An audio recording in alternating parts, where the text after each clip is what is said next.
Greetings to everyone. Today our scripture reading is in the book of Romans chapter 8 verse 37. It reads as follows. Now in all these things we are more than conquerors through him who loved us. So this verse tells us that we are not just conquerors, but we are more than conquerors. And how do we become more than conquerors? Is what Jesus Christ has done. He says that through him. So we see that what Jesus Christ has done in his complete work on the cross, that's how we become more than conquerors. And why did he do all that? Is because he loved us. Is because he loved us. And we must always have that in mind to say that what made Jesus to take on flesh and what made Jesus to keep on going through all this suffering and to endure all this persecution and to stay there on the cross, because he could have sent a legion of angels to come and take him out, but what kept him there is his love. That's why he says that through him who loved us. One can ask to say that what does it really mean to be more than a conqueror? Does it mean that there will be prosperity and in all will be going well?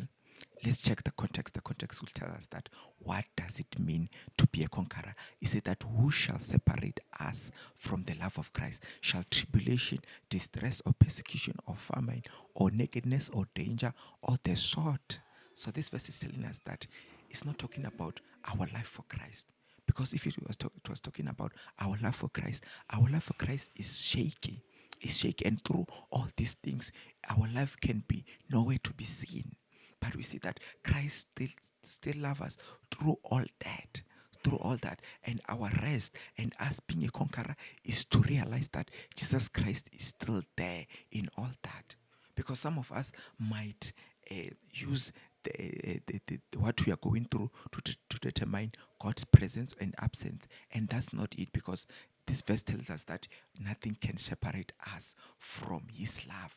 And we see that in this heading of this group of verses, it says God's eternal or everlasting love. And then he says that for I am convinced, for I am sure that neither death, nor life, nor angels, nor rulers, nor present things, nor things to come, nor powers, it will continue to say that can separate us in the love of Christ.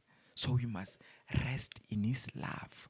When everything in our life is changing, we must rest in his love, because God still loves us. And the love that he shows is the love that he says that there's no one who has greater love than the one who laid down his life for his friends. Thank you.